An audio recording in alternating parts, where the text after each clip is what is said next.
किया और ना आपने भोग किया। तो सोम का धन शैतान खाए और बाकी बचा पी कर ले जाए। सोम का धन शैतान खाए। लास्ट क्या है? नासम। नासम मीन्स मान लीजिए कि किसी व्यक्ति के जेब में, किसी व्यक्ति के अकाउंट में कुछ लाख पड़े हैं, कुछ करोड़ पड़े हैं, मर गया, क्या होगा? जिसके हाथ लगेगा मालूम नहीं कि वो आदमी कैसा है, वो व्यसन करने वाला है, वह कलम करने वाला है, वह बेविचारी है, तो आपके मेहनत का किया हुआ धन नाशम हो। इसलिए इसी बात को किसी विनोदी जो हंसी मजाक में बड़ी अच्छी बात कहते हैं, विनोदी ने कहा, क्या कहा कि जो दान किया वो संग लगा। दान किया हो और ये सब जो दान किया हो संग लगा। संग लगाने वो आपका हो गया। तो हर कर्म का प्रतिफल होता है। रिटर्न का दूसरा लाभ क्या है? Every action have a equal and opposite reaction. हर कर्म का प्रतिफल है।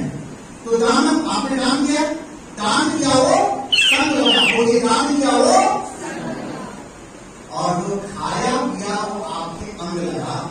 जब आपने खाया पिया दिखता है, आया हुआ शरीर और आया हुआ शरीर दिखता है। तो जो खाया पिया वो अंग लगा और बाकी धन में जंग लगा। बाकी धन में यस। इसलिए मैंने निर्देशक द्वारा कहा बैठ गए। निर्देशक द्वारा का पहला उपयोग है क्या? दान।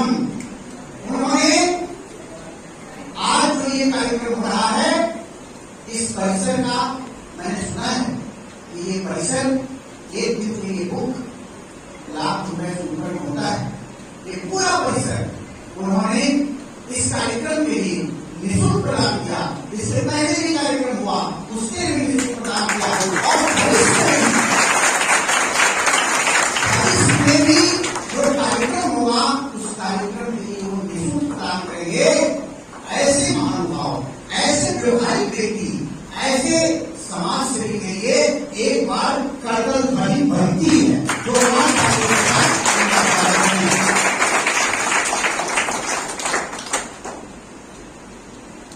ऐसा सबको करना चाहिए, ऐसा सबको करना चाहिए।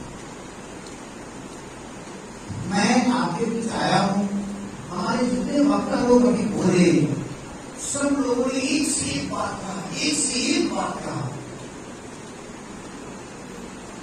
अद्भुत बात। हमारी जो डॉक्टर दीदी थी, वो डॉक्टर दीदी बोली, छात्रों को ही टारगेट क्यों किया जा रहा है? ये छात्रों को टारगेट क्यों किया जा रहा है? कोई टारगेट नहीं किया जा रहा है। हम लोगों का 4 आश्रम है। कितना आश्रम है? हम सब लोगों का 4 आश्रम है। कितना आश्रम है?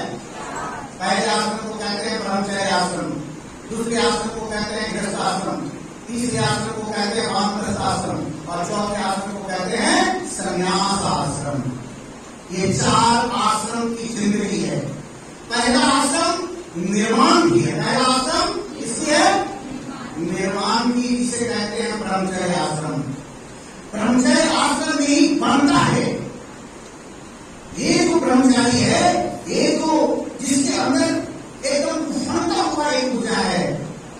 यहाँ बेटियां बैठी है, 2 बेटियां आगे बैठिए, आप नीचे बैठिए, ये जो बैठे, आप जैसे टीवी में प्रवेश करते हैं, कहते 13, 14, 15, 16, 17, 18, 19। अरे टीवी क्या है भाई? टीवी का मतलब है टीवी में कुछ करती है ना, बड़ा बचता। टीवी में कुछ करती है तो बहुत बचता है। ये जितने युवक हैं, ये स्कूल में आते बबलिंग एनर्जी, बबलिंग क्या होता है? बबलिंग ऊर्जा, आपके अंदर ऊर्जा निकल रहा है, तो आप कई बार दिशाहीन हो जाते हैं, कई बार आपको पता नहीं लगता करे तो क्या करें, करे तो क्या करें। 12 वर्ष पहले हमारी बेटियां तो मेन्स तो नहीं है, 12 वर्ष के बाद तो मासिक धर्म आता है, वो पागल हो जाती है। क्या हुआ? हमारे कुछ लड़का बैठा हुआ है, 12 वर्ष के बाद उसके मुंह आते हैं, उसके मुंह नहीं करते, उसके अंदर लीड फॉर्मेशन तेजी से होता है, सीमेंट बनने लगता है, अब वो पागल होता है, उसको समझ नहीं जाता क्या करें। और ऐसे समय में अगर इनको गाइड नहीं किया गया, इनको दिशा निर्देश नहीं दिया गया, तो ये गलत रास्ते में चल देते हैं। इसीलिए भारतवर्ष के ऋषियों ने, महर्षियों ने, सबने कहा छात्रों ने इसके लिए, युवकों को इसके लिए चरित्र के निर्माण का सिर्फ बार बार करना पड़ेगा, बार बार करना पड़ेगा। निर्माण होता है ना, निर्माण का टाइम होता है, इसलिए 25 वर्ष तक निर्माण है। कितने वर्ष तक निर्माण है? और 25 वर्ष के बाद आता है 25 से 50। अब जो आप निर्मित हुए हैं, जो निर्मित है ना, आप निर्मित हो गए, अब जो आप निर्मित हुए हैं उसके अनुसार आप अपना प्रोडक्शन देंगे, आप अपना उत्पादित वस्तु देंगे, आप जो ज्ञान जाने वो देंगे। इसलिए छात्र के लिए निर्माण का निर्माण कच्ची मिट्टी है। दीदी ने कहा कच्ची मिट्टी को जैसा बनाएंगे, जो बनाना चाहिए बन जाएगा, लेकिन पकी मिट्टी खराब हो, अगर ज्यादा कुछ दिए टाइम से टूट जाएगा, तो पानी है वो भी बह जाएगा, आपका घर गीला कर देगा, फर्श खराब कर देगा। इसीलिए ये पढ़ने का उम्र है युवाओं को, बेटे को, बेटियों को।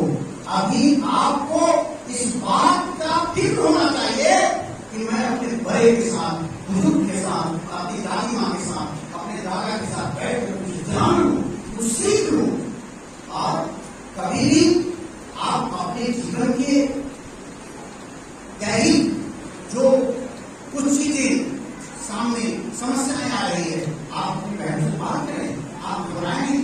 जमाना खत्म हो गया कि किसी जमाने में कहते थे ऐसी बात कैसे कर सकते हैं, सन्यासी के मुख से कुछ हो गया, अरे मासिक धर्म की बात सन्यासी कर रहा है, अरे क्या पूरा कर रहा है, हम आसमान से टपक के आए हैं, हमें भी किसी माँ ने जन्म दिया है,